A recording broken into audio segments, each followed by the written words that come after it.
is Real Kyper and Bourne on Sportsnet 590 The Fan.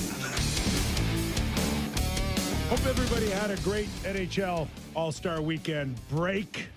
Wherever you are watching and listening, Sportsnet 590 The Fan, Sportsnet's YouTube channel, Sportsnet Now, iTunes, Spotify, Nick Kypreos, Derek Brandeo, Jen Rolnick, Sammy McKee, and a man who's willing to make a complete spectacle out of himself for the next 2 hours, Justin Bourne. I was going to say, I didn't turn the attention to you and go, man, you still sound like you had the plague. You feeling better yet? Or what? I am feeling a little better. But yes, I did get glasses. Turns out, so I went to an optometrist and they were like, turns out you can't see. And I said, what do we do about that? And here we are. So how badly can't you see? Like, I can see close, like I can read, which is nice. Can't see far for anything. So I don't know, like -1. I don't know how to do optometrist talk, both not eyes. bad. But I think I'm at 350. I think for. Are you really? Yeah. Well, it's funny because you do the I do. nose tip reading. I do sometimes because I cannot read. I can't read with my contacts in. Do you got the giant font on your phone? Not quite then. That's like my mother-in-law. It's like that's one admission. word. That's admission of guilt. You might as well just go to Florida and pack it in. Pick a wallet I'm up, a dinosaur. You know, it's. I'm just watching you wearing your glasses, and it reminds me of the movie Major League. Do you remember that movie, Charlie Sheen? Of course. Yes. And who played Willie Mays Hayes? Oh my God. I forget. Wesley Snipes. Wesley Snipes. Yeah. So there's this scene where Charlie Sheen, great picture in the movie, needs glasses. So they're fitting him in the locker room, and then there's that old crusty manager Lou Brown who says, "Son, the most important thing is that you can see correctly." And then Wesley Snipes' character goes, "It ain't that important." When he sees his glasses. So, you know, you in your glasses, I'm kind of thinking to myself, maybe it's not that important, you see. I'm a fellow I'm a fellow glasses wearer. I got a little choked up seeing you in glasses. It's so hard being glasses wearer. Listen, the first few days after you get glasses are euphoric. Yeah. Like, it truly is euphoric. I am way more blind than you. Like, when I went and got my eyes checked, I think maybe 2016 or 2017, around there. It's a whole new world. I went in there, and the guy, they did the glasses for me that night because they're like, it's an emergency. He's like, you drove here? He's like, you drove here? He's like, you're blind, man. Like, you can't see anything. And all of a sudden, it's 4K, and you're like, you've all been seeing this the whole time? The best thing in the world that you're going to be blown away by is the next time you play golf. Yeah, I can't see my ball. The first golf round I played after getting glasses was legitimately the greatest thing in the world. I'm like, and playing hockey again, I was like, oh my God, I can see. Contacts. Yeah. I'm going to do the contacts thing. Well, we got a terrific show for wherever you are, with eyesight or just listening. Part of it is I like We've got All-Star Weekend in review. We'll talk about next year's All-Star game, where I think the Toronto Star described it as the world's worst kept secret. Yeah. That's exciting. Toronto. We've got Bo Horvat talk about a new 8-year contract and the reaction out of Lou Lamoriello. We have Dave Nonis coming up in about 15 minutes, former general manager of the Leafs. Eric Francis in about 40 minutes. And then Kevin Kurz will talk Bo Horvat and the New York Islanders and what this contract means to the New York Islanders. In saying that, we will start off with the spectacle of the NHL All-Star Weekend. And I want you to know that, and I mean this sincerely, that I don't want to sit here and bash it for the next 10 minutes. No, I want people enjoyed it. I want a respectful conversation on the things that we liked, what we didn't like, maybe improvements. But certainly, you know, from the sense of social media, it probably didn't go as well as, you know, you would have liked from the league. But certainly something that we can at least start with a mature conversation now. I was battling. I like the that flu. you're warning me right now. This is going to be a mature conversation. It's just not cool for me to sit here and especially when you went through some of the things that it's been said about. And That it's an easy thing to do is just make fun and bash here for the next little while. I don't want to do that. That's not cool to and me. as people who create content, the show is content, we write articles. It's hard to create things. It's real easy to tear them down. So people put a lot of time and effort into creating that All-Star game. We haven't had them because of the pandemic and all that. So there was a lot of bright side. A lot of kids loved it. Tell me when we're done doing this part of it. Yeah. And I can talk about it. Well, yeah. Okay. So, I mean, as we stipulated last week, that it isn't built for guys like us. Right.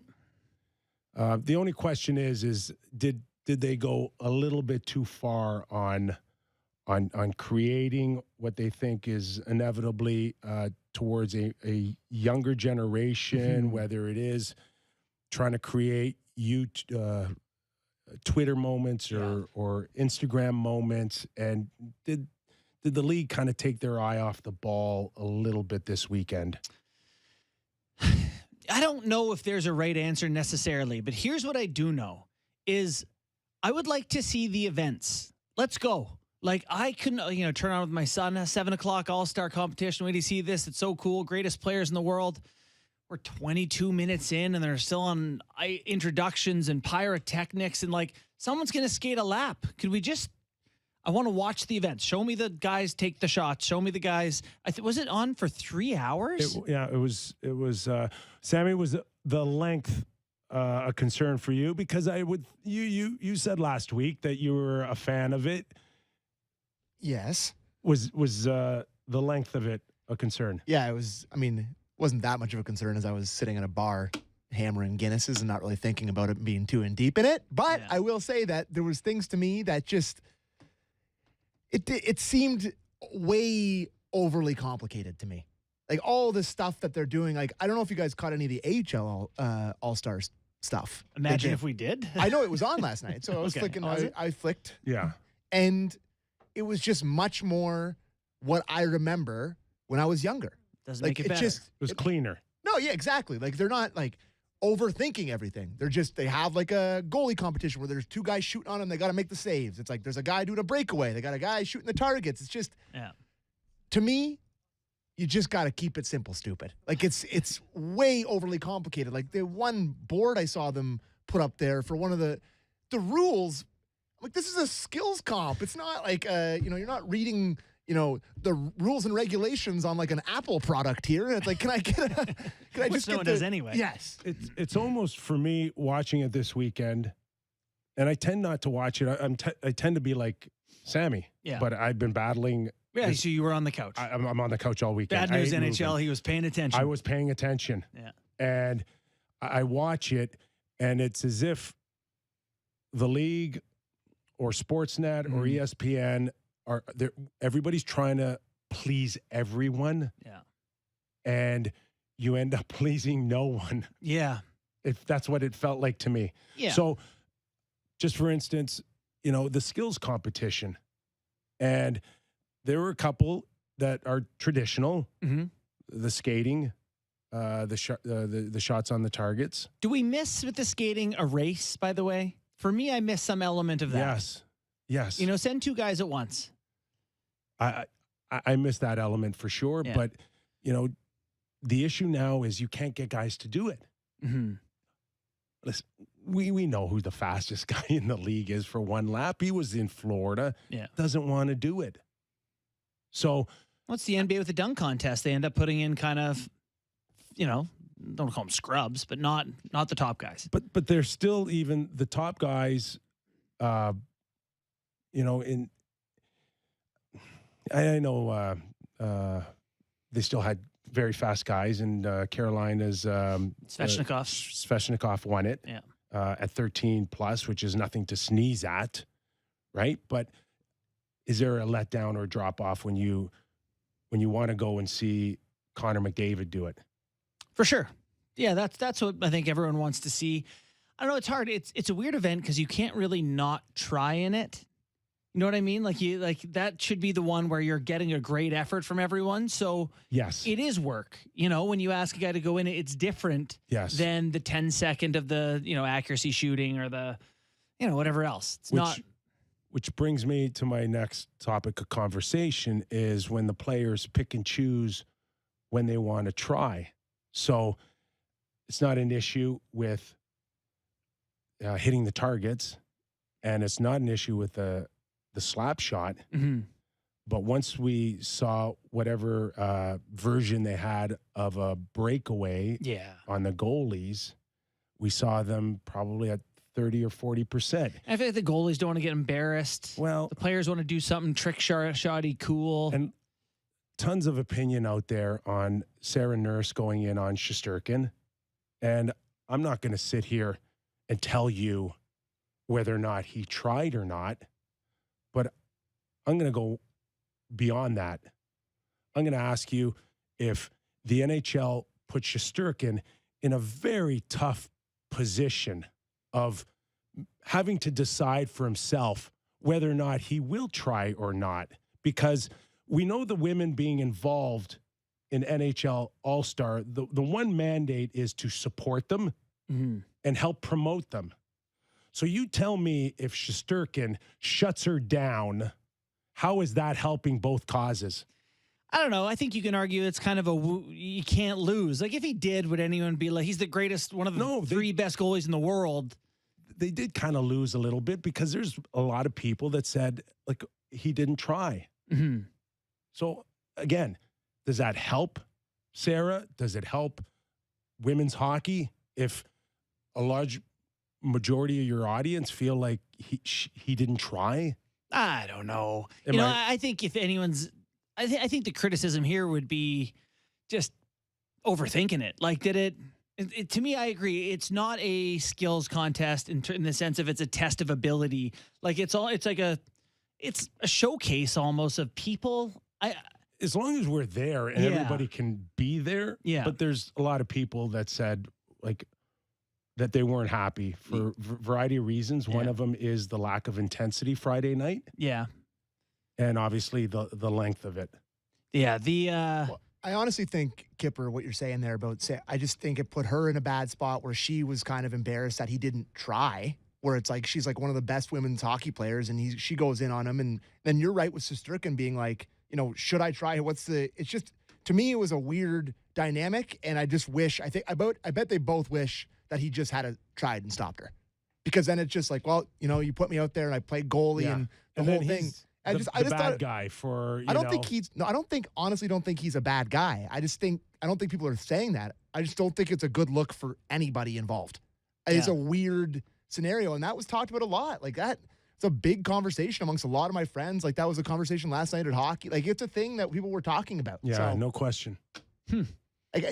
I thought I would have much rather have him gone out there and made like a great save when she tried to do he just was. Anyways, we don't need to get too bogged down in it. I don't think it's that big a deal, but it was a bad look. And I agree with Kyper on that. Well executed move. For sure. Yeah. The other thing, again, when I say that you're is just trying to please so many people is, once the event left the arena and went to tape segments on either the beach with the shooting of the surfboards. I thought that was a cool event. Honest to God, I didn't mind it at all. I wanted to do it. Like the it golf looks like something and the golf. No, and the not surfboard. the golf. I like the golf too. I like the golf. Really? I thought the golf and surfboard were the two by far best parts. The surfboard thing I thought was cool. Listen, I would have my first thought is how would I have handled that? Yeah. Or, I'd like to take a wrist shot and see how close I can get it to a stick. I thought a couple of the guys were terrible. A couple of guys just heaving them up there. But under different circumstances, it was entertaining, but do you run the risk of leaving 18,000 people in the building just watching a monitor? Is that what they did? They just showed it on the Jumbotron for them? And it's just to Sammy's point. I don't think that'll work here. I don't think people want to do that at Scotiabank around, next year. And there's nothing going on except you're trying to get people to watch the monitor up the score clock. So I don't know if that works. No, it's interesting. What are they going to do here in Toronto for something like that? They're going to have the guys do the edge walk on the CN Tower, have goalies make glove saves all hooked up to the top of the CN Tower. They can't leave if I'm at the All-Star game and I'm a Floridian and they're going to a Jumbotron or something, I'm out of there immediately. Yeah, it's a hard I would immediately leave. So I thought the actual games Was good. was enjoyable. Agreed.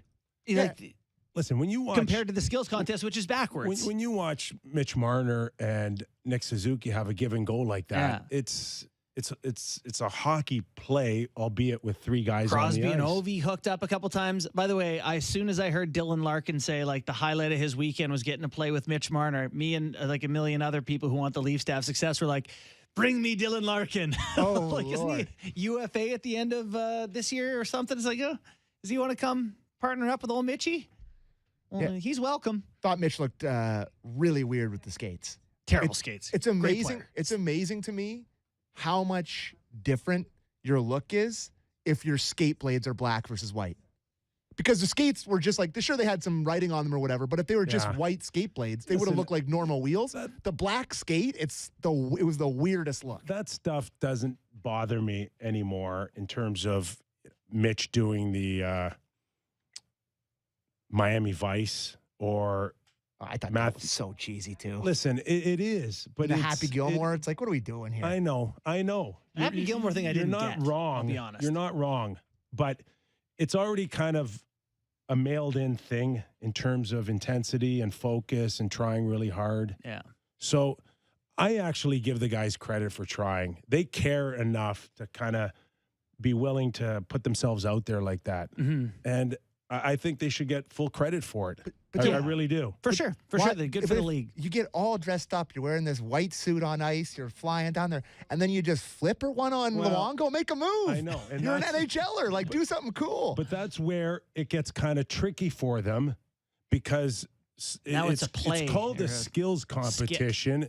And that is the least skilled thing you'll ever see Mitch Marner do in his life. Yeah. And it didn't help either when Luongo on the bench said, well, Mitch didn't do what he was supposed to do. Like, that's Call it it's, K-Fabe? it's just it's not helpful Yeah. when you're starting to tell people that you're now choreographing Yeah. everything in a skills competition. Like, how much would you like for them to put 3 pucks on the blue line and have Mitch Marner take 3 breakaways on Shesterkin or whoever? Goes in, picks one up, goes in, picks one up, goes in, picks one up. Show me 3 breakaways, best on best. Done. You know? So thrilling. And then next guy. so You get this to go comes on. to our conversation on Toronto. Like Yes. the stuff that you tried to pull can't- off in you Florida, can't you do this can't stuff. bring up to this audience. No. Not Don't a bring that chance, weakness up here. right? Real fans. We care So, too much. You guys have heard me in previous shows. Has to go retro. Want to go back? Create the same All-Star weekend you had in 1999, if I'm not mistaken, I don't know. 2000. Oh, It was year Shanny was 2000. in it, yeah. right? It was the year 2000. Or How about then everyone has to use wood sticks too? Throwback. how about just East versus West? So I've done a lot of thinking on this, and I think you're right. I think that's the best way in terms of like dividing it up, because I like seeing the players with the guys they compete against. Like, it's really fun to see Larkin and Mitch and Suzuki and Mitch, and it's fun to see Crosby and Ovi. So you don't want to give that up, right? Like, I think that has appeal. I'll tell you another way you fix the skills competition. If you're willing to blow your brains out, and Gary talked about this thing not being a moneymaker, but an investment into your brand, then go all in. If you're willing to give the winning team $1 million to try hard the last 5-7 minutes, and let me give you the mentality of that $1 million. Okay. The first game absolutely sucks, right? At 3:00. Yes. It sucks. And I'm going to tell you why it sucks. Because there's certain guys in it going, if we lose this first game, I'm on my chartered plane at 4:30 Yeah. and I'm home by 6. Yeah. Do you Right? think guys don't stay the night? Are you kidding me? Oh, they're No, you're- out of They there. can't get out of You're there in fast enough. Florida, We though. got Friday night. You're out of there. But once you're into that 4:30 game You're there for the night anyway. and you're there anyways, now you're getting into a window of the last 5 or 7 minutes where it's like, if I just jack this up a little bit, I'm taking home 60 grand. Yeah. Well, you know what? I'm here. Like, I'll give my 60 grand to my dad, my mom. Yeah. I'll take the 60 grand. Right. Have the same mentality for the skills competition. Real money. Real money. Yeah. Fastest skater, throw up $100,000. Yeah. I guarantee you, Yeah. if Connor McDavid really thinks about it, and you take away Make 12 all year, you can taxes, go make a quick 100 here. 12.5. Yeah. Give it to federal tax, provincial tax, give it to escrow, and you're down to about 4 million, 4.5 million. I'll gladly take $100,000. Yeah. I'll take my 50 after taxes. But, listen, I do that lap. I do that lap every day in practice. Yeah. I can't do one more for another $50,000. Right. You start putting money into all these individual competitions, you're going to get a better reaction. You know what's weird for me is the shooting competition, like the accuracy shooting. You eliminate people and they go up against each other, but it's like McDavid took 4 pucks and hit them on 9 seconds. He's the winner to me. Yeah, that's fast. You win. I don't. We have Dave. All right, let's welcome in Dave Nonis, former general manager of the Leafs. Dave, we're solving all the issues with the NHL All-Star Weekend. You got any got advice for them, or are you good? I'm good.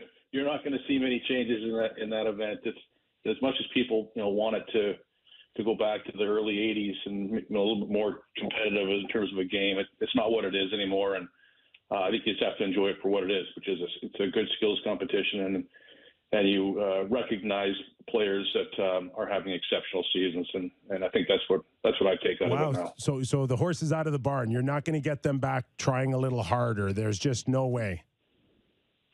I don't think there's a way. No, I think I don't think there's too much on the line for them during the regular season. After that game is over, there's too much money involved in their careers. So I just think that it is what it is right now.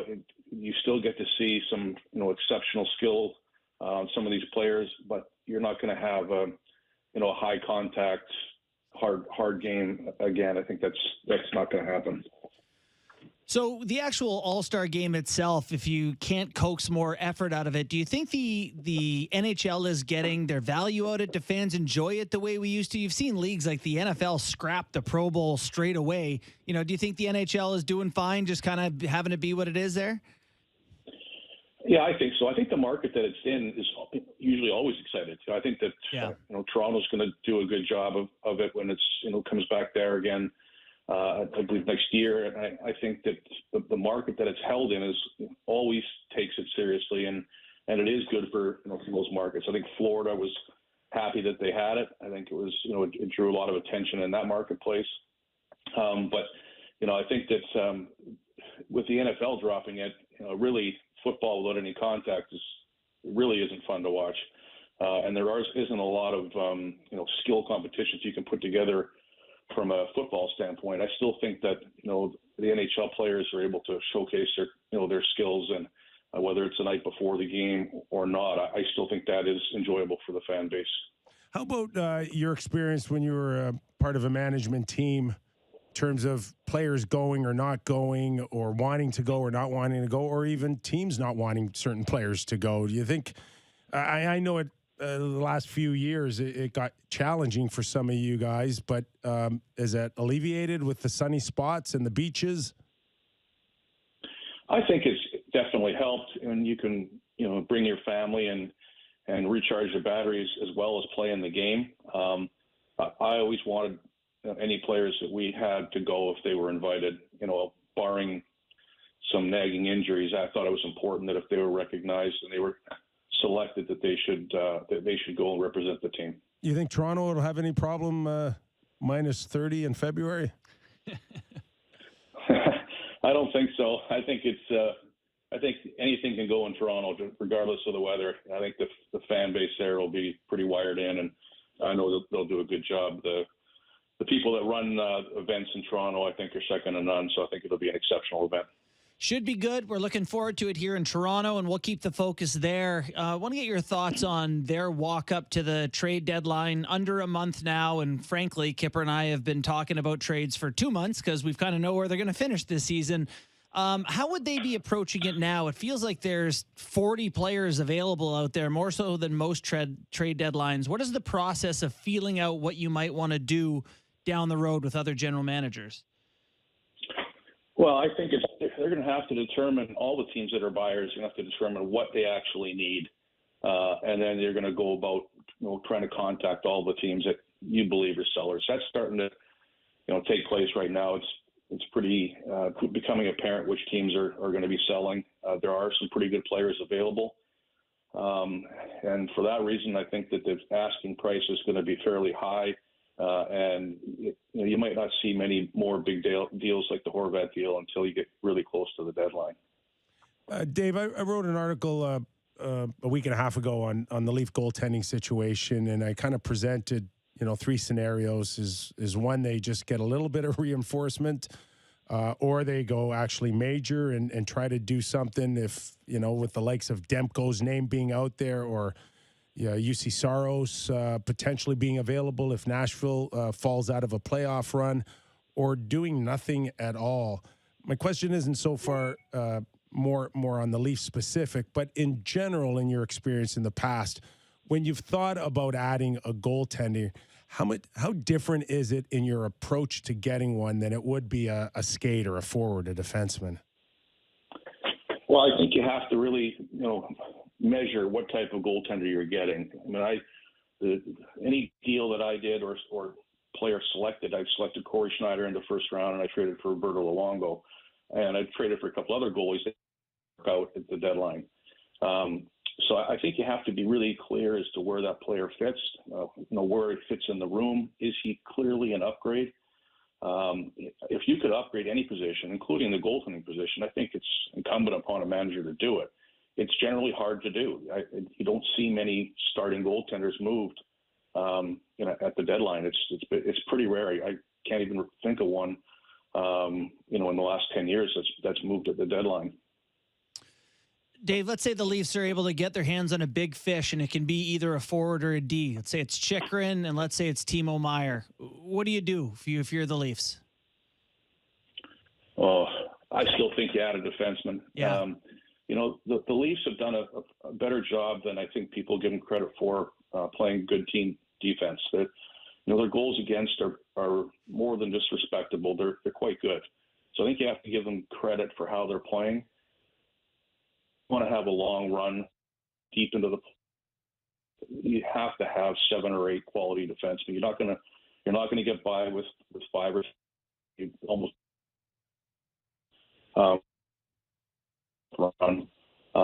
think if they could add, a Jake Muzzin when he was healthy, that type of a player back onto that back end, I think it would help them dramatically. Dave, we assume that Kyle Dubas is in a position to want to upgrade and with a big piece. How frustrating is it for Kyle or the Leafs now to know that everybody wants your top prospect in Matthew Knies, and it's still undetermined whether or not Kyle's got him out there or not, if he's untouchable or isn't. But how do you work around that if you're not willing to give him up, or you need to wait to the last minute to decide how badly you want to make a trade? Yeah, I think it's more the latter. I think they have to wait and see where they're at health-wise, and if they can get into the around the deadline fairly healthy and playing well, I think there'll be more of an interest of wheeling and dealing to try to add some pieces. I know that the club has not got past the first round, for a long time since I was there, and there's a lot of pressure to do that.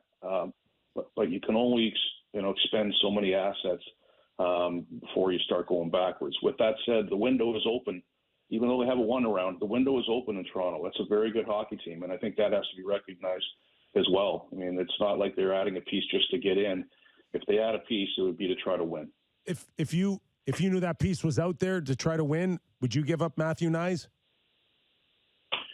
I like Matthew Knies a lot, but if you're in a position where you actually have a chance to win and you're adding an exceptional player, I think you have to consider it. No question about it. I didn't ask you if you considered it. Would you do it?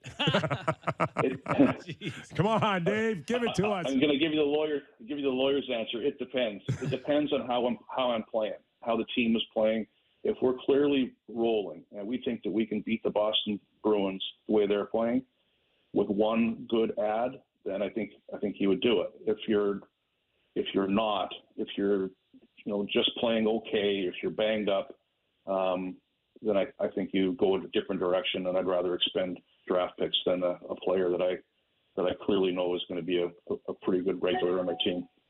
You're in a unique position, I think, given your experience, to evaluate new contracts that get signed. Did you have any takeaways from Horvat getting 8 by 8.5? Well, he picked a pretty good year to have a career year. I think it is what it is. He's going to get that money, whether it was in on the island or in free agency. So I think it's Lou. He categorized it the right way. It's too much money and it's too long, but that's what it would take to get that player signed. I think that it shows that the Islanders really need to make the postseason, and they have their own reasons to do it, but they locked up a pretty good player, but they paid him a lot of money, and there's very little wiggle room now in terms of cash left to make any further improvements to that team. But he's a very good player. He's having an excellent year, and by all accounts, it's the quality guy that's only going to help the character of that room. I know you briefly touched on this, but in the past, would a deal like this open up the floodgates for teams to respond? And is that not the case because of the flat salary cap? Yeah, I think it is. Lou got out in front of it. He clearly wanted to do this. They're not in the playoffs now. He feels like he needs the player longer than just the post deadline, and he stepped up and paid. You can argue if he paid too much or if he paid too little, but he stepped up and paid the price that they were asking. I don't think a lot of teams are willing to do that yet. I do think that that trade definitely made more clubs pick up the phone and start calling around to see what may or may not be available to them between now and the deadline. Well, I feel like we're seeing it shift a little bit. Do you have any sense of that deals are getting done earlier rather than day of all the time? Well, it really comes down to money in a lot of cases. Not a lot of teams have a lot of cap space. I don't know how many are in LTIR now, but it's over half. A bunch of other ones have less than $1 million of cap space. So unless there's some contracts moving both ways or salary retention, I still think it's going to go, by and large, maybe not down to the last day or the last hour, but we're going to get within 3 or 4 days, I think, before you see a lot more big deals take place. One more for me, Dave, and that is that we all know that Kyle Dubas, it's been well reported that is in the last year of his deal. He did not get an extension. Does this play out in any way, shape, or form in your managerial days? You hardly saw this, whether it was a general manager or even a Bruce Boudreau situation where we just saw how that played out in Vancouver. The tendency is for teams to give these guys at least one extra year. That's not happening anymore. Is this going to be a new trend moving forward? I think it really depends on ownership and relationship with the manager. I know Kyle is very well liked in Toronto by ownership and respected by the people there.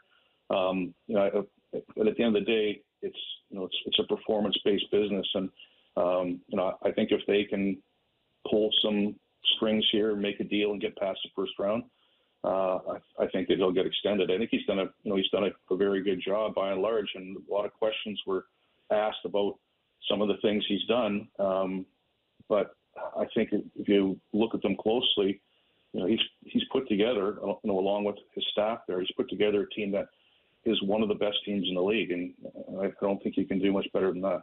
Well, you can take that team and win in the playoffs, and that's basically it, right? You can't guarantee that. You can't guarantee that. My point is, I think he's put that team into a position where they are a contender. Yeah, and that's what I say.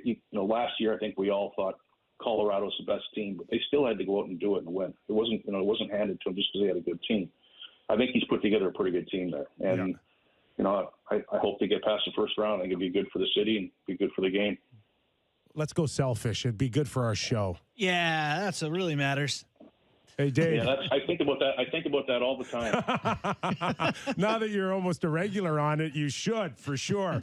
Hey, Dave, really appreciate your time, man. Thanks for doing this. All right, take care of yourself, guys. Thanks, Dave you too. Nonis, former general manager of the Toronto Maple Leafs. Yeah, listen, I mean, we all felt this way. I mean, you go back and listen to our early shows. Mm-hmm. We were talking about a team that should contend for the Atlantic, or if not the President's Trophy for best team in the regular season. We knew they had that capabilities, but yet I think the Leaf ownership or the board at MLSE have spoken volumes that you're not getting an extension until we see that regular season transition to the playoffs. And when you're Dubas, you're in that point, you can totally see where they're coming from. Like, you understand that you're not paid to take a team to the playoffs. You're supposed to do better than that. So I can understand if there is some sort of mutual understanding the way that would go. Still be frustrating having all this success and being like, not good enough, huh? Okay. Go hire the guy who's running, one of the 16 teams nowhere near the playoffs. Sammy? Yeah, I have worries about that. I really stuck in the middle in wanting results versus fear of the unknown. To me, like as a Leaf fan, right? You've watched the Leafs be really good. The ease with which they beat good teams right now is They're easy to take for granted. Except for the Bruins. Right. They didn't beat them very well. Well, the great teams are an issue. Yes, the good teams, yes. Like they just, they're the other side of it being like searching for a new person and having it be a fresh set of eyes. Like that is very fascinating to me. Mm-hmm. But there's a lot of fear in that as well to me. You get where I'm coming from? Yeah. It's very relationshipy, actually. For sure. When in your The early grass days isn't of a always relationship, the you're grass like, isn't always greener, fellas. I did agree with Dave Nonis's answer on Matthew Nyes, is that's your ace card, and you cannot show it until the very end. you have to. So you try to pull off some trades. You use your other first rounders in the Roney system. and Topi and all those guys. Who's the junior kid in Kamloops? Fraser Minton. Yeah. Lighten it up. What a year he's had. He's having a great year. Lighten it up. He's a centerman. People are speaking volumes about his 200-foot game. Like, throw that guy out there before Matthew Nyes. Yeah. So try to pull off a trade without Matthew Nyes, and then you got to make a career decision if you're Kyle Dubas at the 11th hour whether or not to throw in Nyes to try to get this team over the hump. Let me just say all of our producers and bigwigs up here, they're like, just wait till the day of the deadline for us, please. I think it's for our inevitable. 6-hour extravaganza. By the way, how about having a 3 p.m. show for the boys? Oh, thrilling. To give up Nyes, Yeah. it would. You wouldn't do it unless I wouldn't do it unless my back's completely against the wall. Yeah. All I can say Which is means good for Sportsnet and TSN. Yeah. All I can say is that on the show that kicks off our week with no Leafs games, let me say March 3rd, that sounds pretty sexy, boys. That's going to be a good content week. Really excited. I imagine they'll have made a couple trades by then. I expect there to be 3 different players in the Leafs lineup March 3rd. March 4th Oh. than there are right now.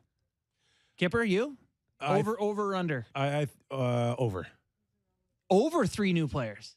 Oh, I'm sorry. Here? Yeah, for the Leafs. I think the Leafs will have 3 new players, a forward, a D-man, and then one of the other, 2 of one of the other. No, under. Under 3. Under. I think 2. And it'll be like Bobby McMahon, one of them? I think 2. No. If we can, like A Colin Blackwell type.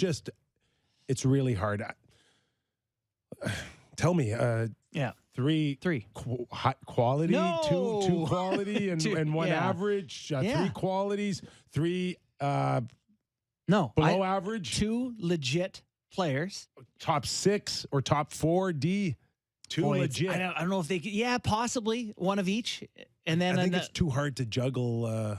cap maybe space and all print- that. Maybe Right print now, them as, they could just cap add $3 genius. million. They could just add $3 million right now without doing anything and with it's gonna add more. retention. Yeah.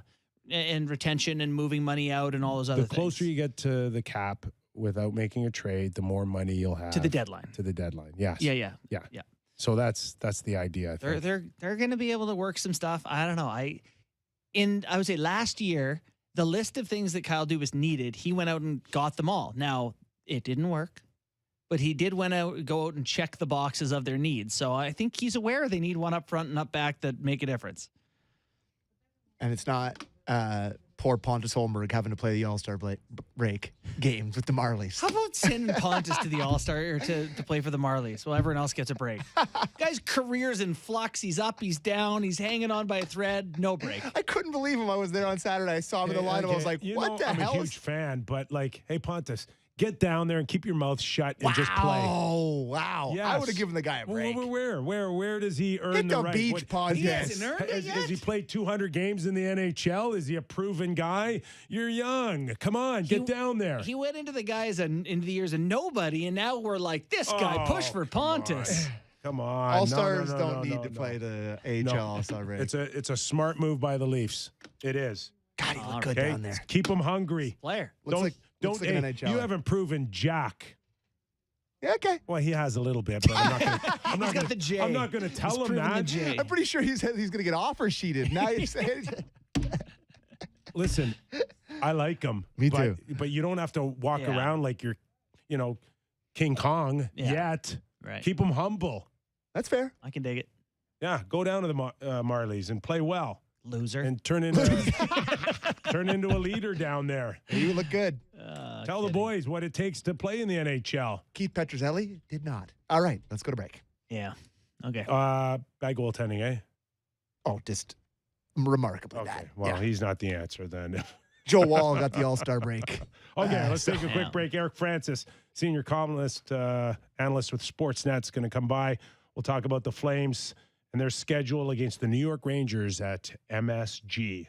That and more after the break. You're watching and listening to Real Kyper and Bourne.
is Real Kyper and Bourne on Sportsnet 590 The Fan.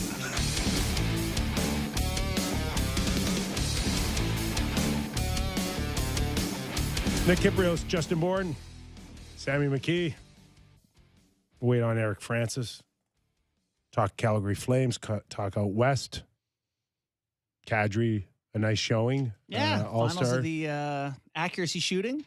Not bad. Well, the most important thing is he knocked off Connor McDavid. Yes. I mean, Battle of Alberta, big victory for the Flames. Think Eric's got an opinion on All-Star Weekend? I sure hope so. I bet he does. Leafs not till Friday. That's tough. Columbus. Yeah, that's tough too. Get back-to-back CBJ here out of the gates. It does present itself an opportunity for the Leafs to kind of get on a roll and start banking some points. You think that's hard, though, to sell to the guys? They're going on vacation to the Bahamas or wherever they are, and it's like, come back. We need you fired up for the worst team in the league. It starts to getting down to just being a pro about it. Yeah. You know, and just having that mindset. When do you think they would come back? Like the team to actually like prepare and practice? I would think by Wednesday, Yeah. everybody's back.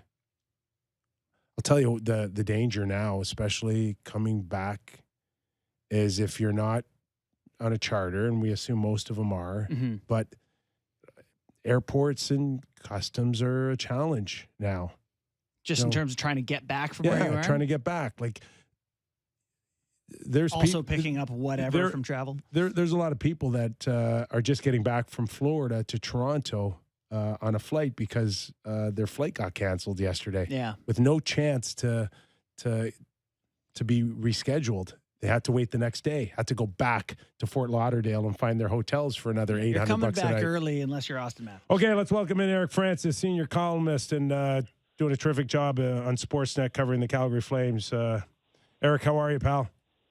I'm great, boys. How are you? I'm in New York, so it's all good. You, Kyper, you know this city well. This is one of the great cities of the world. Yes. Dale Hunter, when I first played with the Washington Capitals on our first visit, his piece of advice was, boys, don't take a bite out of the Big Apple because it'll bite you back.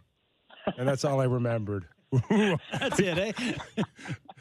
Yeah, that was it. And Ike Corvo, a first rounder, was mugged, and they stole his overcoat. That's the other thing I remembered about New York City. No way. Oh, yeah. Oh, my God. Yeah, that's it. Those are the two things that warned me against New York. Anyways, thanks for joining us. We get the league going again. We get Calgary going again. Just coming off the All-Star weekend. Got anything you liked, you didn't like? Constructive criticism in terms of maybe tweaking it, moving forward? Just get your thoughts. We got a couple storylines, coming out of the break in Calgary. They got Chris Tanev back, which is huge. They've won twice this year in 9 games without Chris Tanev in the lineup. Like, he's by far their most important player outside of their goaltending. And then the goaltender tonight will be Markstrom. That's a tweak that people have been debating in Calgary forever. Dan Vladar's on a 13-game point streak, ties a franchise record, and yet this coach continues to just see Markstrom as the number one starter. There's no 1A, 1B. It's just, Markstrom for 60-70% of the time.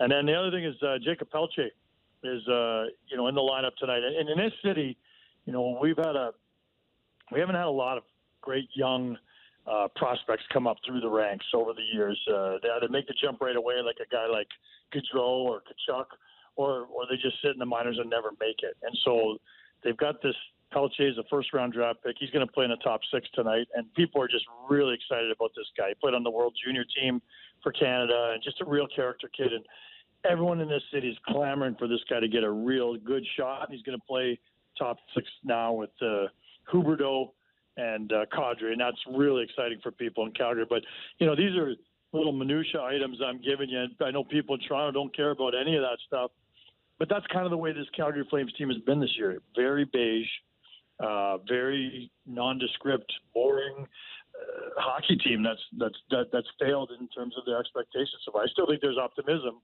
but so far it's been a lot of disappointment in Calgary.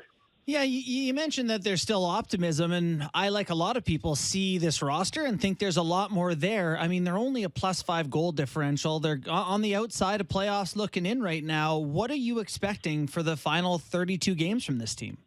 I still think they're a playoff team. I just have a hard time looking at the talent, the depth, and the goaltending, and the experience up the middle, and it's just not all come together at once, and that's the problem with any sort of consistency. And I just think with this coach, they're always prepared. They always start well here in Calgary every night.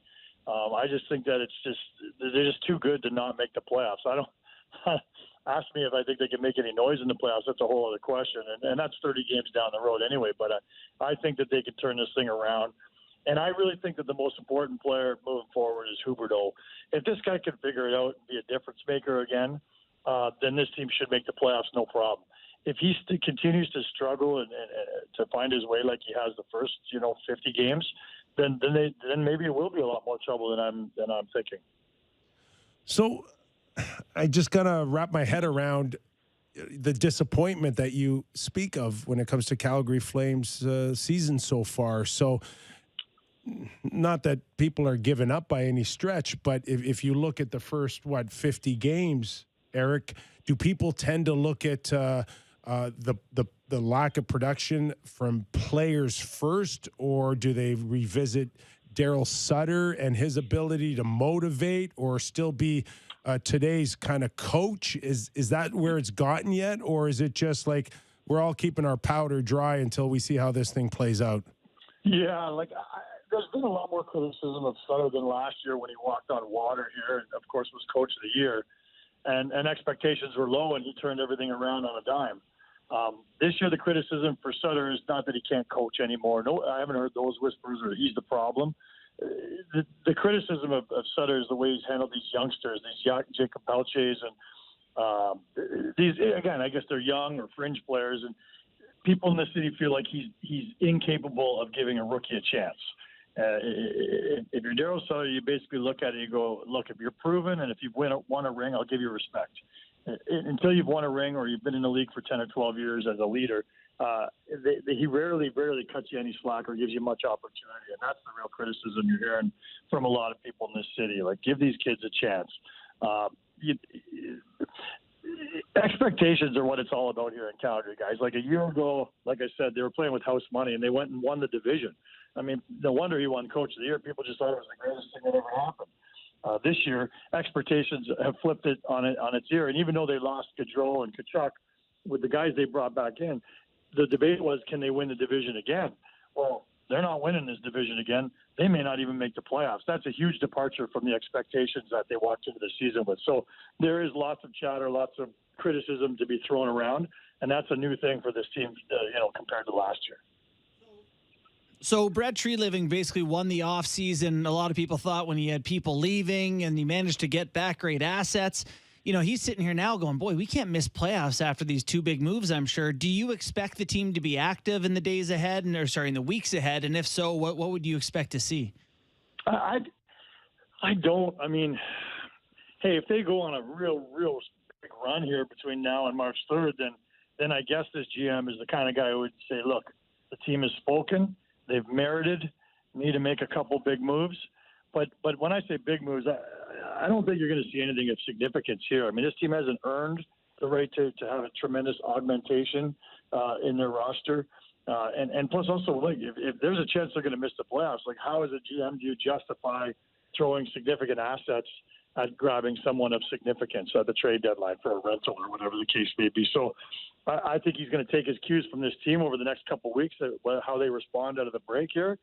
But I do think, assuming that they stay in this race and it's tight, I still think they'll go out and get a veteran defenseman like a Luke Shen or someone, no one who's going to, be a big name, but a guy who's been there, done that. And like I said with Sutter, just someone you could trust as a leader, high off the glass, just be a good, solid defenseman.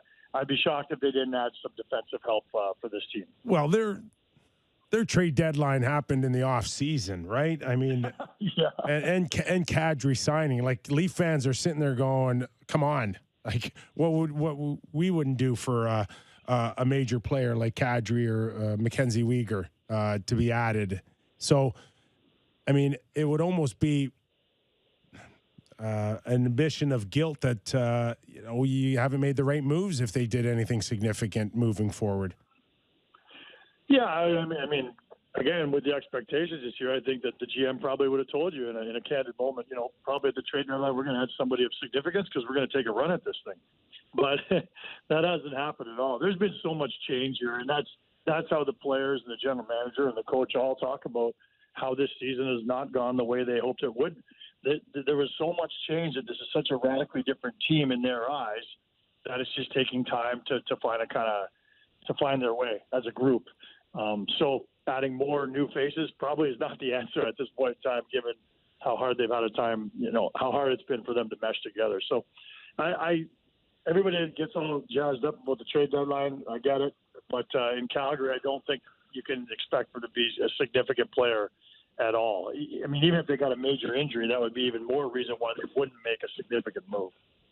Eric, how do you handicap the Pacific then? Like, the Flames are going to battle to get in. Seattle's in first. The Kings are chasing. Vegas has an injury to Stone. Edmonton's climbing. What are you looking at for the rest of the Pacific?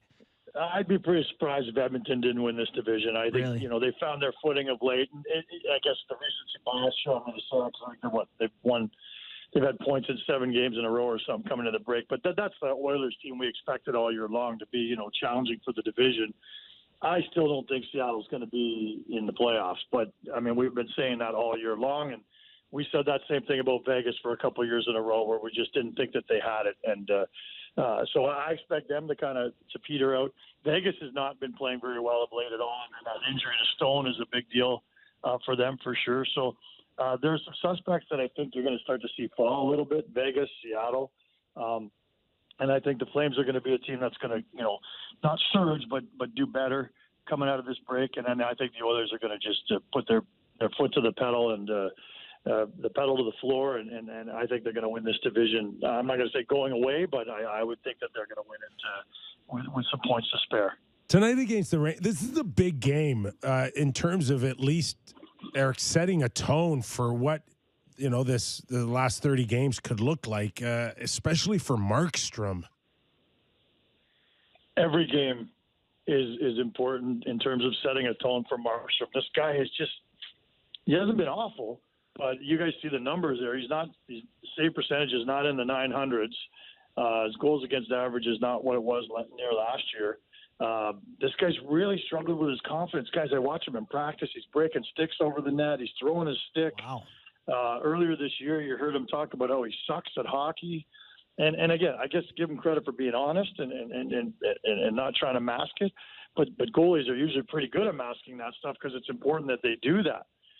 He's not been able to do that. So there's a lot going on in his life, on and off the ice that I think that it's really affected him. He's really struggled mentally with the game this year.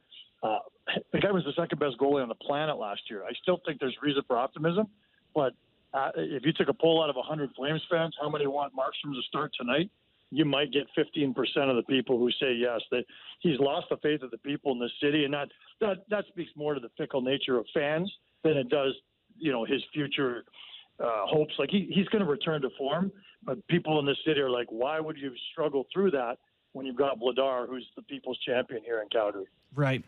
Well, Eric, just checking the fine print of my contract, by law, I have to ask you about the Toronto Maple Leafs. They're coming out of a deadline here, coming out of a break and heading towards a deadline where they're probably going to be active. What do you make of the Leafs this season and their chances of having things go differently in the postseason than past years? Hey, I'm from Toronto. I've watched it like everybody else has, and just can't believe, how unfortunate things have unfolded in the playoffs over the last while. I still feel like this is the year they finally break that cycle. I'm not saying they're going to win the cup. I'm not going to go there, but I would be just absolutely stunned if this team can't win in the first round. And I know it has to do with who they draw in the first round and all these other things. And we've been saying this a million years about these guys. I just think it's a stronger, deeper team that's been through all that adversity. And again, those are all things that we've said a million times about them over the last handful of years. But from afar, my view is they're undoubtedly going to win at least one round, probably two this year, if you ask me. But again, it all depends who they match up with. And as you guys know, like it's easy to be all optimistic for any team right now, or pessimistic. But 30 games is a lot of games still, and so much can change. You guys could get an injury in Toronto in the last week or two, a significant injury, and that changes the outlook on everything, especially if it's a goaltender. So I'm still optimistic. It's a hell of a team in Toronto. And even if you're going to be pessimistic in Toronto, you always have to give credit for the incredible group that they've assembled, and their numbers speak for themselves so far this year. One more. Let's leave it on the Battle of Alberta regarding at least the Pacific Division. I think before the All-Star break, Justin Bourne, my good buddy here, said that he thinks the Oilers may be in a position to start kind of running away with this thing. You see it the same way? Yeah, I do. Like, I think they can win this division. And, it's unfortunate when you talk about the Battle of Alberta, the schedulers and all their wisdom, there are no more games between Edmonton and Calgary this year. Their last one was December 27th. And that's a real shame because coming down the stretch, I do think these are two teams that, even though things haven't gone the way everyone expected this year, surely the schedule makers should have known that it's probably those two teams are going to be in the mix for those top three spots in the division, and you want those matchups late in the season on ratings nights. So I don't know. I think Edmonton is going to be the team to beat in the Pacific, no question about it. As long as those two main horses stay healthy, and you know what, we always talk about the two big boys there. Zach Hyman, guys, and I know you know this in Toronto, like underrated like crazy, one of the most well-rounded guys in the league in terms of complementing players. Like this guy, I know they miss him in Toronto. I know there's fans who probably were just so sad when they lost him. Stop. Sammy's crying right now. Our producer is crying right now. You got to stop, Eric, right now. Sorry. I'm sorry, but it's obvious. He's a hell of a player. He's a hell of a. I'm not shedding any new light on it for you guys. Well, listen. Enjoy your stay in New York. Make sure you when you go to your hotel room, you put that extra latch on. Okay. Okay. Good idea. And listen to this. This is for you. Okay. That's me taking a bite out of the Big Apple. Very nice. Thanks, Eric. Eric Francis, senior columnist with Sportsnet.ca, does a terrific job covering the Calgary Flames. Guys, I am shocked. And when we spoke of this trade, the big one, Matthew Tkachuk to Florida, how this was going to benefit both teams. And it is shocking for me that we're talking about two teams that may not make the playoffs. Yeah. As a possibility. For sure. No, the Flames team, I think you can argue that they're the biggest disappointment this year. I mean, I understand that they lost two pretty good players from last season, but, they brought in a couple of good ones too. I mean, between Kadri and Huberdeau and Weegar, you expected things to go well. So, listen, the Pacific Division is so tight. Like, it's the only place in the NHL where you can climb quickly. They're, tied with Colorado for the last wild card spot, but they're at 57 points. The first place in the division, 63.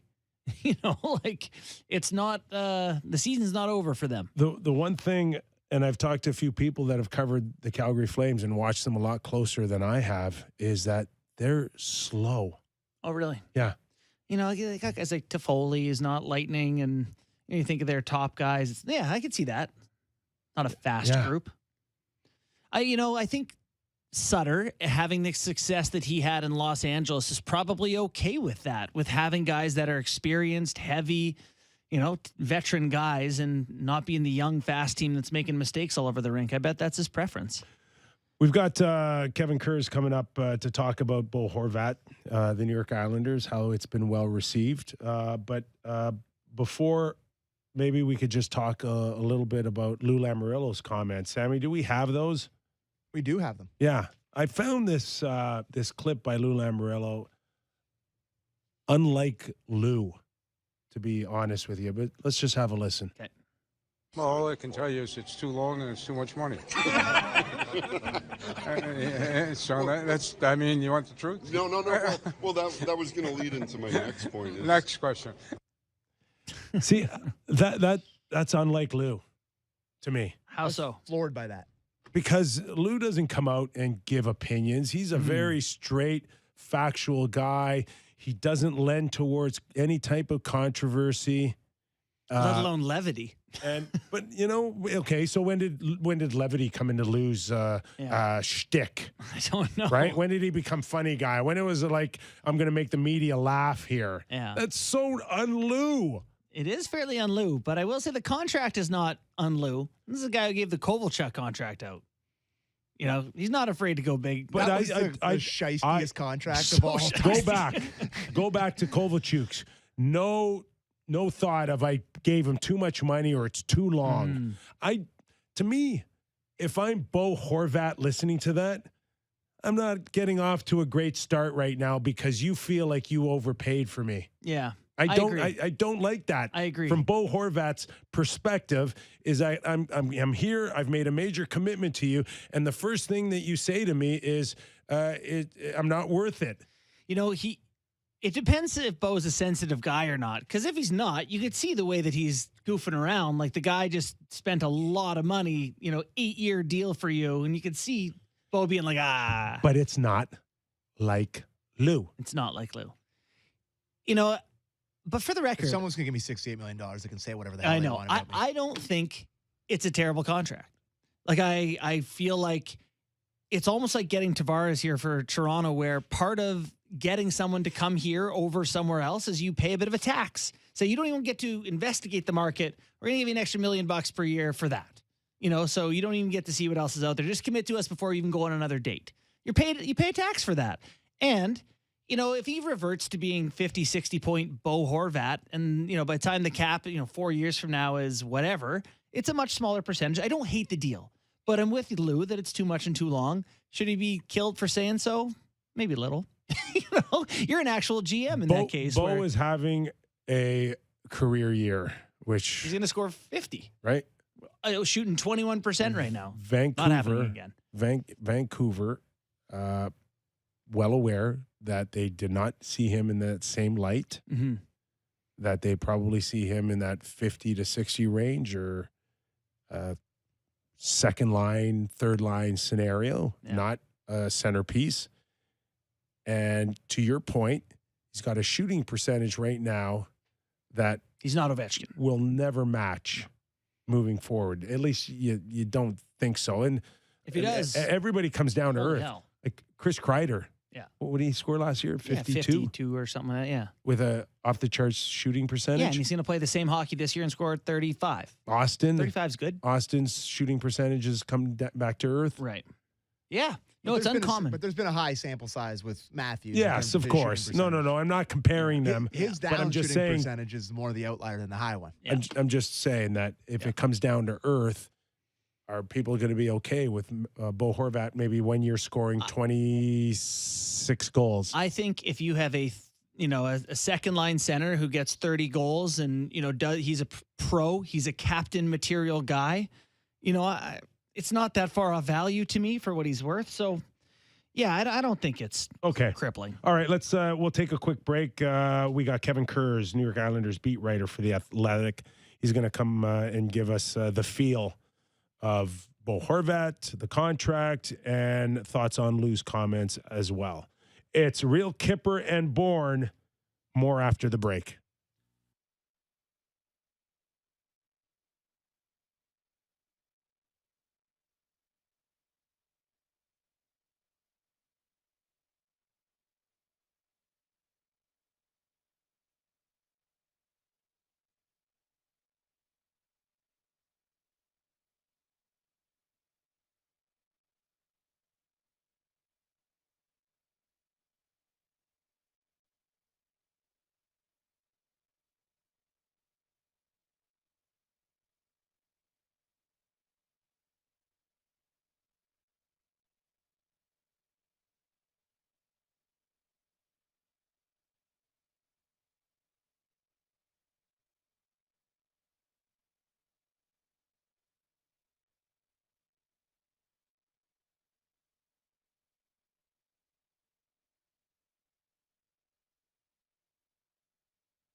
Kyper and Bourne on Sportsnet 590 The Fan.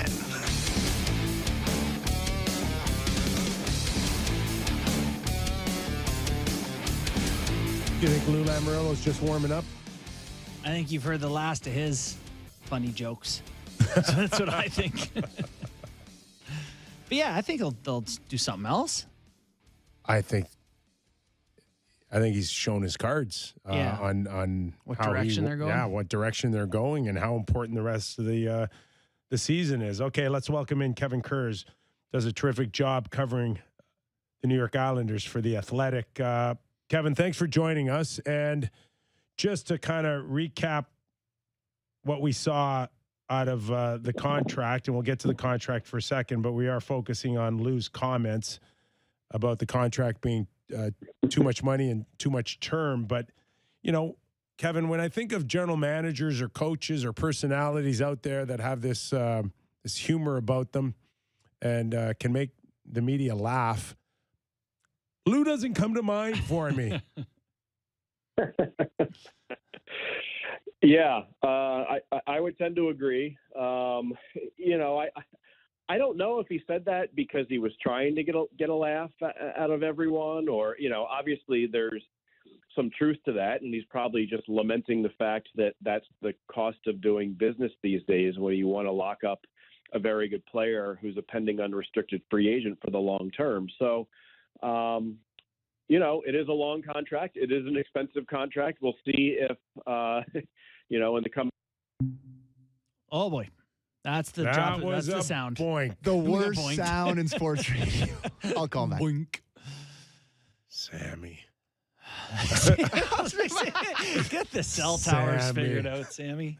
No, I always blame Sammy. Yeah. This is the producer's hardship, the insta blame. So, yeah. he was just talking about Lou. Mm-hmm. I mean, that comment, and he's right. You don't really, like, I don't think Lou set out to make the media laugh on it. You know, you hit a certain age and you hear people just start saying the thing that they think. Hey, okay, we got Kevin Kurz back. JT was just saying that, you know, you hit a certain age where you just stop caring about what you say sometimes. Is that where is that where we are with Lou at this point? Yeah. I mean, maybe we are. It's you know, it's a very unique situation, I think, for him and the organization, because they're in this brand new building, right? It's they didn't have any playoff games in there last year. You don't want to go 2 years without any playoff games in this sparkling new arena. So, you know, to me, the trade just simply signifies that they're going to do everything they can to get in the playoffs. And I heard you guys talking about it a little bit before. I mean, I would think there's more moves to come, because, you know, oh no, Bonk City, USA. We get double bonked. A double boink. It's the double Would you D call on it a donk? Double donk? Is it double bonk? Bonk. We got Boink. bonked. I don't know what we're calling it. We get double donked. Bonked. Am I calling him back here? Yeah, you are. Yeah, tell him to call on a landline. Do people really know what that is anymore? I was recently asked for that for an interview, and they're like, landlines only. And I was like, well, then find another guest. I wouldn't know where to find a landline. Oh, you don't have one? Not even have. Where do they exist? You don't have one? No. We have one. For just to collect spam calls on? No, you know what we have it for? I'll tell you why we have a landline. Please do. To find our cell phone. You call your own phone from the landline? That's the majority of our calls now, having a landline. I pay $20 a month so I can find my cell. A phone finder. My phone cell in the couch. I will say, I think when I lived in Arizona, the wireless and TV package was cheaper if you also got a landline. So we had a landline literally to make, like, I don't really get it, but I've not just get bad calls on it. We've had, you know, we sold our house. We're in another place. I've had this landline for a year and a half. Mm-hmm. Do you know the number? I barely remember the area code. Forget the number. I'm like, 416-647. I don't know. Yeah. No, and then I got to look at my phone to find it. And then you end up with situations We're like getting Kevin to move locations. Just stand by here. Okay. Is the Bermuda Triangle wasn't working out for him? All right, we'll stand by. But yes, okay, Islanders. So he's making the point about UBS Arena. You don't want to go 2 years without making the playoffs or having playoff games in there. Do you want to go 6 without making playoffs if you trade away your firsts and your prospects? Like, there's no risk here in adding Horvat. You know, they haven't had a first rounder for 4 years now. It's going to be 4 years. Kevin, do I dare ask if you're here? Yeah, we'll try it again here. I don't know what's going on. I relocated to my hotel lobby here. Maybe it's still a better reception. So no yeah, problem. hopefully this will work. No problem. So just pick up wherever you feel like you've left off regarding. Sure. Lou. Yeah. I mean, I think to me that the trade was an indication that they're going to try to make the playoffs this year. And you look at the roster, Horvat's going to help their biggest need, which is just having a guy that can finish on chances and help the power play. But I think they need more. You look at the roster, I think that you're probably short another forward. And they've been talking about trying to add another puck-moving defenseman since last offseason. So you wonder if that's something they're looking at now too. Yeah, Devin Taves would be nice. Just thought I'd throw that out there. But, it is interesting to see them kind of push all their chips in, and it changes the way their lineup looks considerably, as it looks like Matthew Barzal is going to play the wing. How should we feel about that? This guy you've given this long-term deal to suddenly now being asked to be a winger, not a center.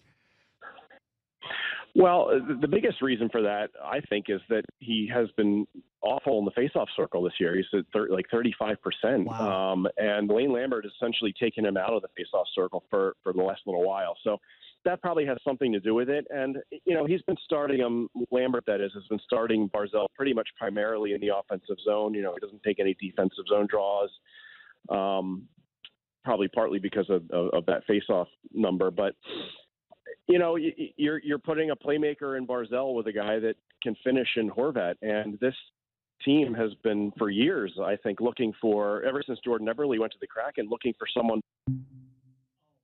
That's it. It's over. No more Kerrs. The hat trick. The hat trick. He's completed the hat trick. I told him we're done. Throw your spectacles on the ice. It's so weird because it sounds fine, completely normal. And Yeah. No.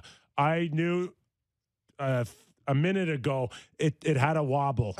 Speed wobble? Yeah, there was a speed. text, There was a speed wobble there where he kind of faded out, and I'm like, this has no chance. Really?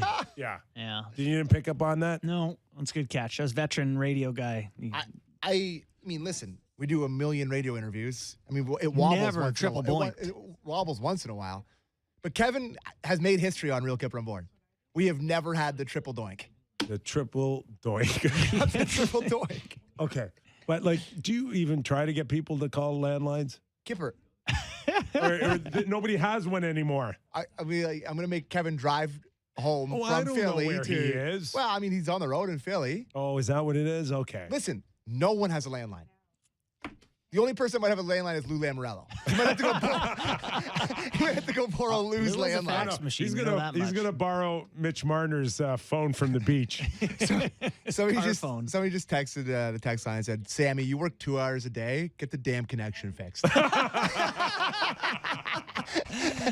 2 hours a day. That's Thanks, cruel bro. to Sammy. Really appreciate that. The man puts in hours. my God. I thought prior to Kevin getting zoinked, Double We're down. all over the words here. you made a valid point that how many guys make $9 million and said, "Yeah, we're gonna try you in a new position now," Yeah, right away. As the contract starts. and It that's is- Barzal, of but- course, we're talking. But I mean, 35% in the faceoff circle. I didn't realize it was that bad. You've talked this year about Tavares struggling on the power play, winning draws. If you can't win 45% of your draws as a center, you almost can't play the position. Oof, indeed. Oof. Any surprise that was Beauvillier? Pavillier, yeah. Any surprise there? I thought maybe a Josh Bailey would have been more of a dump of Yeah. contracts than Beauvillier. Yeah, I don't know. Pavillier, I think they kind of gave up hope that he could be what they wanted. They want to win in playoffs this year, and Bailey's a smart player and does the right things. Beauvillier kind of underperforming and 4-point whatever next year, so not shocked. One thought I do have on this trade that I wanted to throw in there is that when you trade a draft pick, there's uncertainty. Prospect you're talking about? No, draft pick. Not Pavillier or the first. That can be as high as 12 and is lottery protected. Right. When you trade for those type of things and you get a guy back, you are guaranteeing an asset. You are definitely getting someone to play. I think of the Bruins who had 13, 14, 15 as a pick and picked Zaboral, Sinishin, and DeBrusk. You know, like people miss where that draft pick is. And so just in terms of the Islanders and liking the trade, that's another reason I like it fine for them is there's no misc risk. You are getting a player. Atu Ratu. Do you know anything about him? Yeah, I do. Great shot. Really, really good guy in terms of getting, when he has time and space to shoot it, bigger body, kind of waiting on his foot speed to come around. Don't love that generally, right? And tough to be slow. And listen, we know Lou Lamoriello historically, one of the best general managers, engineers of championship hockey. Yes. All of it. Like, it's well documented. Hall of Famer. Yeah. What happens if this doesn't work and they miss the playoffs? Mm-hmm. Where is Lou with the Islanders moving forward? Do you think there is a possibility that they could go, Lou, time's up? I do. Or would Lou be in a position to move up and then bring someone else for the day-to-day operations? Kyle Dubas. Yeah, it's after he gets fired from Toronto, Dubas. It's an interesting question, but I don't think that Lou is capable of being a casual advisory guy. I just don't think that's in his DNA. And I think that if you're tired of Lou, you're tired of Lou. Like, you've had enough. So, you think that's a possibility if they miss the playoffs? Like we said, two years in a row, a new building, no playoffs. Huge risks too, right? Like, I mean, he's given out big contracts and they're trying to put a playoff team on the ice and you've traded assets. I think the criticism of Lou in New Jersey would have been, what he left them with wasn't a pretty picture. And the Isles here, no draft picks. Nothing in the prospect pipeline that's particularly moving. Like, they have gone all in on now, and if now isn't good enough, then yeah, I can see them saying, "What are we doing here with this guy?" I am the first. For the record, I don't think that's how it should go. I am the first one to say, "Hey, someone wants to throw me $68 million. I'm scratching real fast." Yeah. But there is also a risk on Bo Horvat's outside of the guaranteed money. Yeah, and that is, to your point, that if it's not heading in a great direction, this is a team with not a lot of right. You could be bad for a while. You could be bad for a while if this thing goes south. For sure.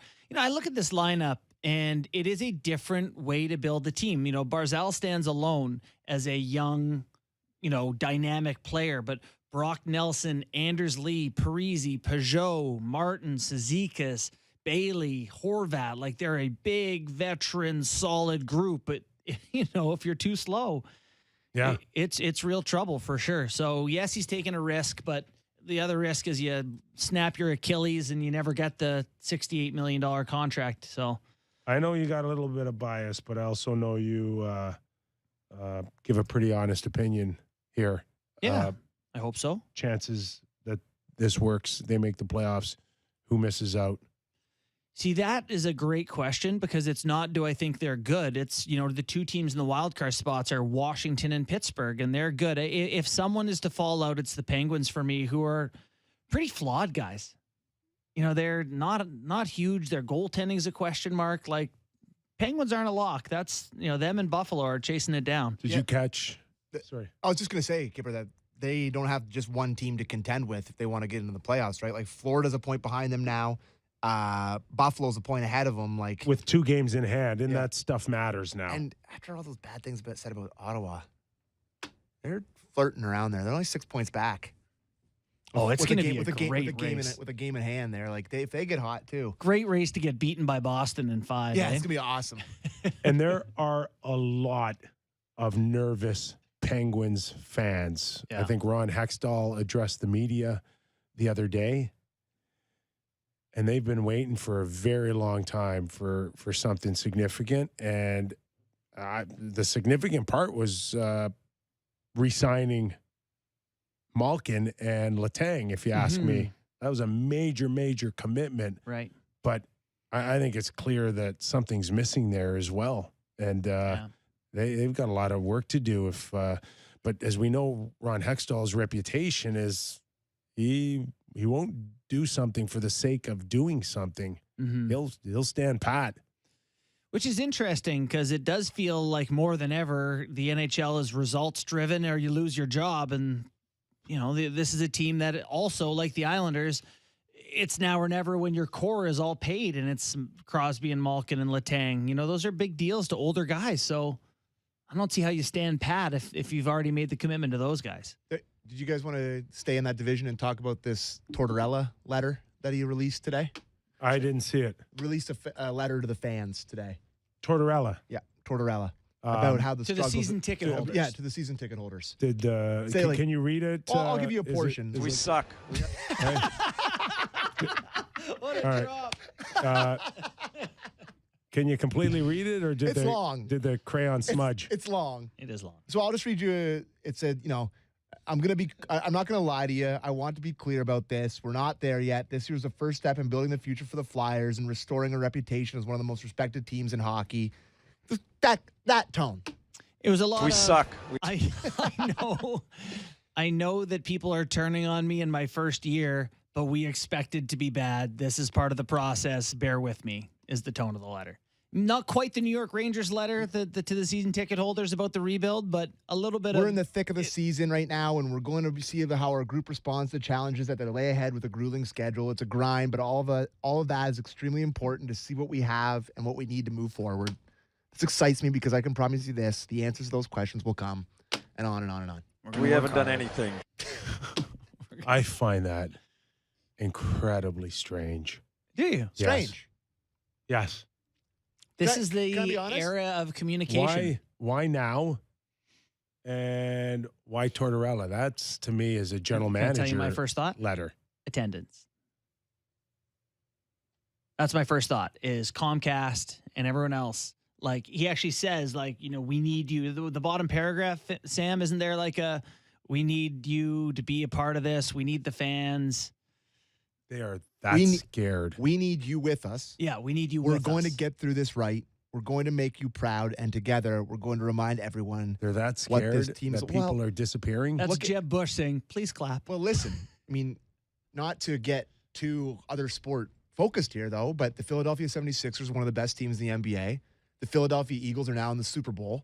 The Philadelphia Phillies were in the World Series. They were a really good team this year, and they just I think they signed Trey Turner in the offseason. They're going to be on the up and up.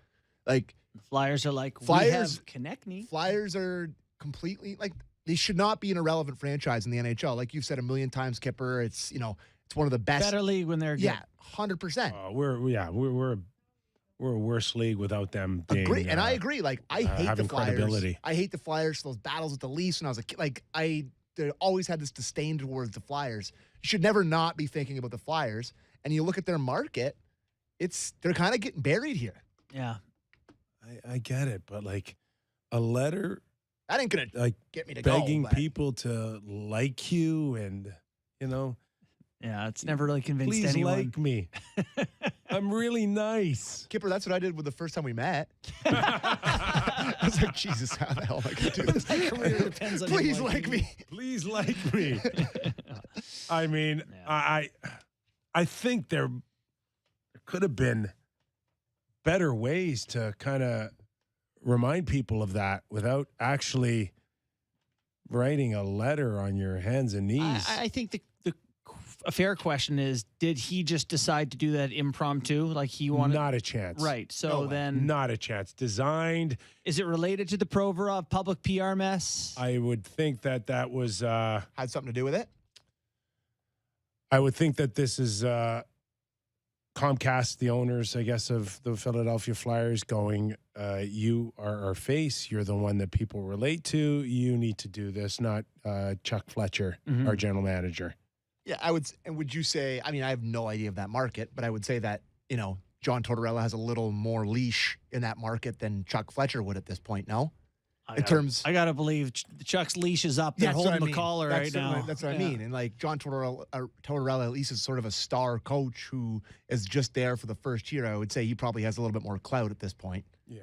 And I think What was your question? If this had anything to do with Provorov? Yeah, the PR. No. This has everything to do with where they are in the standings, and I guess again, I don't think it's a coincidence that, to Sammy's point, Eagles are looking at a Super Bowl. Other sports are thriving. Don't forget about us before you focus on the Super Bowl all weekend or all week. They're a 500 hockey team. I understand not in reality, but they're 21-21-9. They're ahead of Detroit, Montreal, and Columbus right now. Yeah. Well, with games in hand, without games in hand. But, it hasn't been an abject disaster. So it is strange. I think the last 2.5, 3 years, your biggest star is your mascot. Right. That's the face of the franchise right now. Who do you most want to watch on the Flyers when you go to the rink right now? Kevin Hayes ain't it. Gritty. Yeah, Gritty's ahead of Konechny, Provorov, D'Angelo, Carter Hart. And that's an issue. Yeah. Need a Bonner Kadard or someone that sounds like that. That'd be a great place for him to go. Love for him to go to Philly. Big time. Yeah. I'm sorry, I missed that. Connor Bedard. Connor Bedard. Oh, boy. Wouldn't that be a great landing spot? That would be a fantastic Welcome one. to the NHL. Torts is your coach. Yeah, Defense. I actually Defense. I wouldn't mind Columbus either as a landing spot for him. Just what a bad take that is. Well, no, it's listen, if you're going to commit, Eastern Conference, you're playing against relevant teams. If you are going to commit to these franchises, and Arizona would be like the number one. Good or bad? Nightmare. That if I'm the league, I want him to go to Arizona. You want him to play in Mullet Arena for 3 years? I want him. Well, if you're Gary. No, he helps build an arena. He helps the process. He changes people's attitudes. And Philly, come on. They lived it with Eric Lindros. Yeah. They made the trade for Lindros, and like a snap of a finger, they got a brand new building off of Eric Lindros's back. Connor Bedard sold out the Saddle Dome for a junior hockey game. Yeah, but that's Canada. Yeah, you could have Wayne that's what I'm Gretzky in saying. his You're prime now and going to put him. Mullery. He does 19,000. You're going to put him in front of 4,800 every night. Okay, that's your point. I thought you meant maybe there's a for a year. No, my point is he'll be like, what are we doing for a year or two? Yeah, maybe. Yeah, my agent's telling you. Just that's a different topic of conversation. You're right, yeah. But I'm just telling you that if I haven't moved the Arizona Coyotes now, I'm all in. Oh yeah, no, right? that is a clincher for sure. This is the greatest hockey asset moving forward on the planet. I think Bedard would pass Shane Doan's career scoring record by his 4th season or thereabouts. That would be unbelievable for them. I think you could have Wayne Gretzky in his prime at Mullen Arena right now, and you'd probably still get $3K a night. I honestly don't think it matters. All right. Do we have a few we got news and notes? We got a bunch of Gary Bettman stuff. All right. Let's go to Commissioner Gary Bettman, Bill Daly. They had a press conference on Saturday. A lot of different topic of conversation. Let's start with the salary cap. Bill Daly. Well, actually, there is a competition committee, and we have this. There's really no change in our projections from where we were in December, so it remains the same. And we have not engaged with the Players Association on this specific issue at all since December either. They seem to be otherwise occupied on important matters, so I'm sure when the time's right, we'll get to it. Well, it's hard because there's no one to really talk to in the PA. They're looking for a new executive director. The name Marty Walsh has come up, former mayor of Boston. I was going to ask you, who's that? No disrespect to Marty Walsh. I just don't know who it is. Former mayor of Boston. Interesting. Any hockey ties? None that I know of. Just Alan's brother. That's all. No big deal. No relation to Alan Walsh, the prominent agent in the National Hockey League. Do you think they should have I guess it doesn't matter. This one's off the charts, boys, for sure, for me anyways. But a well-known politician on the East Coast that has no particular hockey background, to my knowledge. Can I give you a hot take on that? But would come in as someone that knows the political landscape of negotiating contracts, CBAs, maybe that's the hook here. Okay. I don't know how hard that's going to be needed moving forward on a system that already works predominantly on 50-50. You know, I vacillate on this. How much do you think having hockey? I feel like hockey is a unique little animal. Like, you have to understand the ins and outs of this sport and its history and its cultural impacts and all that, you know, to understand it. And not that, I guess that's just a separate, entirely business aspect. Is that fair? Like, you don't need the hockey side for that part? I know I'm not trying to be like a gatekeeper that someone from the outside couldn't come in and do a great job. Maybe he can. It just, hockey's weird. It is weird, and under any circumstance, whatever you're dealing with, I'm a firm believer of pick your poison or pick your battles. And I think you do have to have a culture and understanding of the game and what's important to the players and what's not. And strikes we've been through. No, forget that for a second. But little stuff, too. What matters to players, what doesn't, where you want to draw the line on stuff that you believe in and where principles lie. And then there's kind of the tradition of what you're fighting for as well. I mean, it's hard for someone to come in on the outside and have that grasp. It's going to take a lot of hand holding. Right, which you'd like to not have to do with the head of a pretty big entity. Personally, that's my they thought, tried it a while ago with Paul Kelly, who came off, I think, the heels of Ted Saskin, if I'm remembering this correctly. And he did not last. And he was a major prosecutor out of Boston as well. And my guess is Paul Kelly would know Marty Walsh. They would have crossed paths. They might even be friends. I don't know. But it did not fare well for Paul Kelly. And the longer he stayed, the more people felt, players, that the hand holding is just a little bit too much of a task right now. Yeah. Okay, fair enough. Well, that'll be interesting to keep an eye on. We do have more clips, Kyper. Do you want to do... this one's good. Okay. The playoff format. Yes. Yeah, let's go to Gary Bettman, Bill Daly on the playoff format. Well, actually, there is a competition committee, and we have discussions about the game all the time, and that's actually the best place to talk about it. I thought the Athletic did a poll, and it was 14 against and 2 in favor of having a play-in round. The debate of 1 versus 8, then it's not just that. You've got to also look at then changing the wild card, and you've got to start looking at the matchups in terms of how many times everybody's playing everybody else if you're having conference-based playoffs. So it's not as simple as saying I'd like 1 versus 8 versus what we have. It involves a whole host of other issues that have to be addressed. And by the way, since the last time we polled the general managers on this, which was only 2 years ago, 2/3 of them favored keeping the playoff system the way it is. Doesn't mean you don't revisit it, talk about it again, but this is not some burning issue out there. Man, he's good at grabbing a selective poll that suits him, huh? The thing that kills me is it just makes it seem like there's all these hoops they have to do. You are literally the commissioner. You're the hoop. Do it. Do not agree. He has such a great way of making it seem like it's this huge, it's like, sure, it's a big thing. You can just do it. You did it. Why are you doing it? Because I'm the commissioner. For how many years? It was 1 versus 8. It's not, it's like, you got to protect the wild. Who gives it? Protect the wild card. You made the wild card. That's your creation. And Toronto may very well still play Tampa, but we don't have to know in November. Exactly. Yeah. That's exactly it. Let us find out in April. Agreed. And when Sidney Crosby is speaking out on this, I think it gets some attention. I think it matters. Yeah. Like Sidney Crosby saying that he prefers 1 versus 8 should hold some weight with Gary Bettman. Well, and what's interesting too is you only play your own division, 4 times, sometimes 3 times. You're playing everyone else 2 times.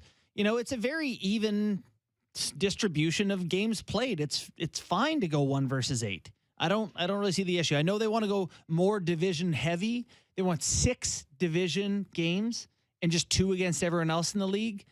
And then it makes sense to have a divisional format if you're really in your own division for the regular season. But that's just not the case right now. I don't see anything changing anytime soon. Would you want more divisional play?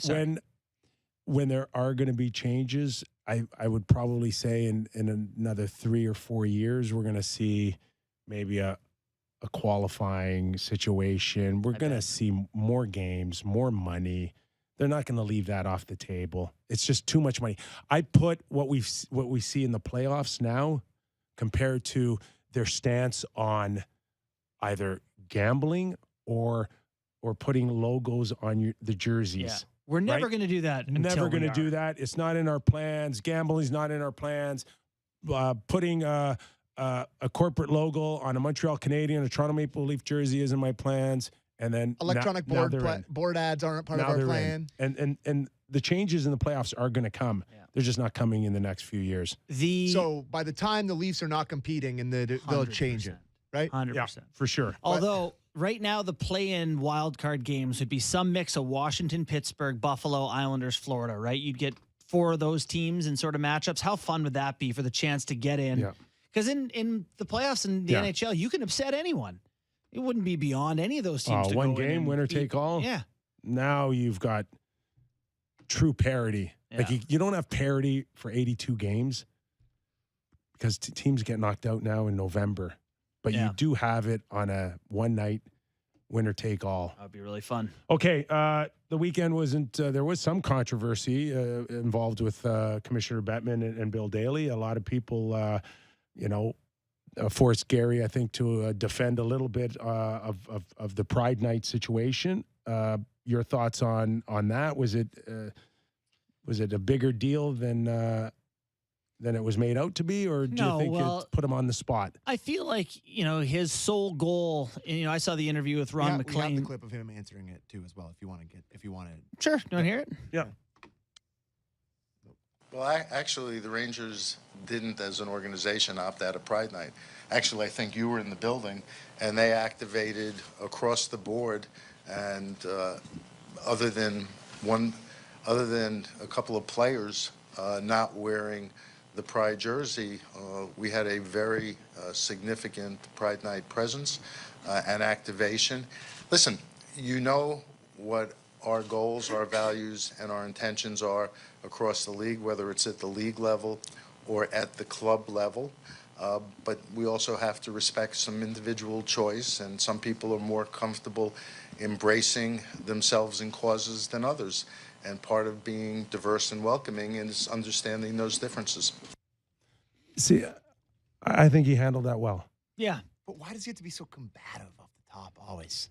Yeah. So sorry. No, it's just like I was going to say that earlier in these questions. It was a very lawyer answer, and he had that prepared, and he said perfectly what he wanted to say. But I just don't know why he has to come off the top with all these questions so adversarial. Do you notice that both Daly and Bettman, at the start of the questions, well, actually, we have a competition committee for that. Actually is not the way that. Actually. Yeah. See, to me, he's just. A lot of his perception. Those are little those things. are little quibbles. Yeah, no, but that's a lot of his perception is people get pissed off at how adversarial it is towards everything. But we are now going into supporting individual choice, and that may not sit well with a lot of people, but we have to respect that, do we not? I think he did a good job of framing the idea that they can't make people do things they don't want to do, whether their attitude is right, wrong, or otherwise. And so we're just going to try to avoid those situations. And I get from a league commissioner standpoint why the best thing to do is just say, I can't make them do it. What do you want me to do? And that's where we are today. Yeah.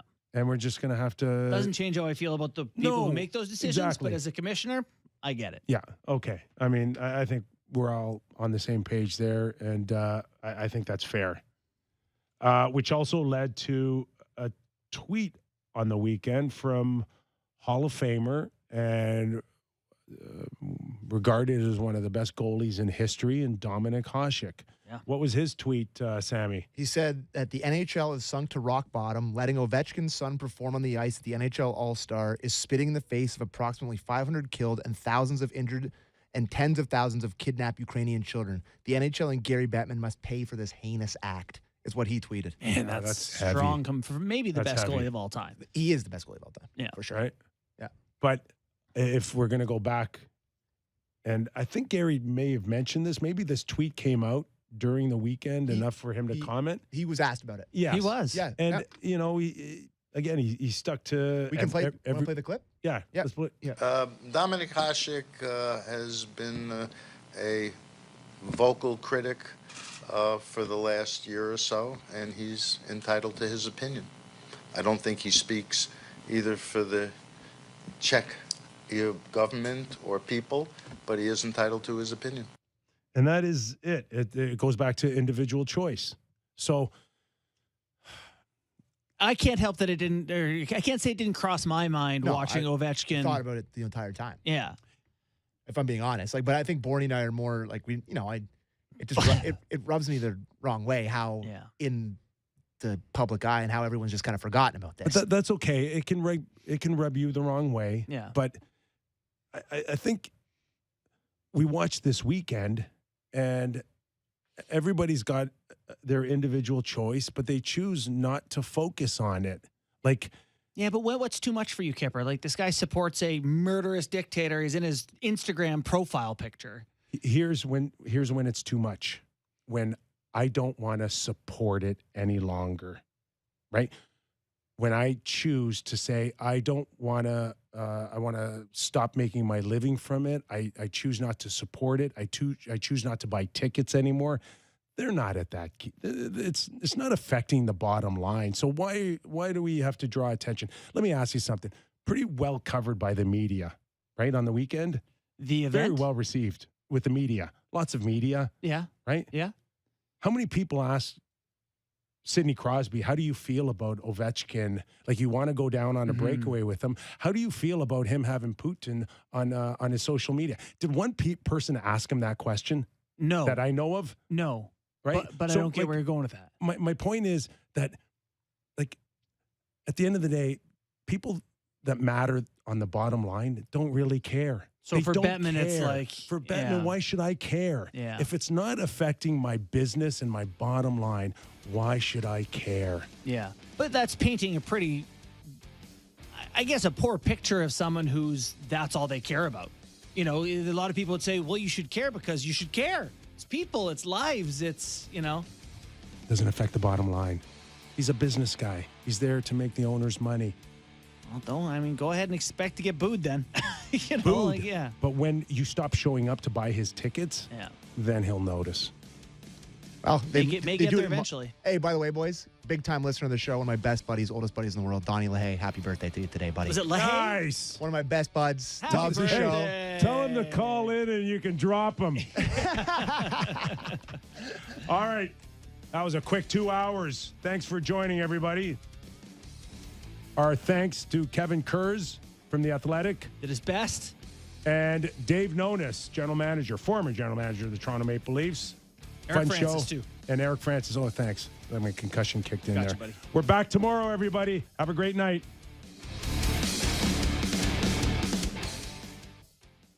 From the City News 680 Traffic Center, I'm Carling Donahue, and this report is brought to you by Global Television. On the West QEW, it's busy 427 to west of Huron-Ontario, then from west of Winston Churchill to west of Trafalgar, where the HOV and left lane are blocked with a collision. On the West 401, the collector ramp to Islington is missing a right lane due to a stalled vehicle. You never know who's watching you or what they're capable of. It's Big Bad World, CSI Vegas, all new Thursdays at 10 on Global. There's a local place to get healthcare. Shoppers Drug Mart pharmacists can write prescriptions for minor ailments like UTI, allergies, and more. Book an appointment online at shoppersdrugmart.ca/minor illness or visit in store. Prescriptions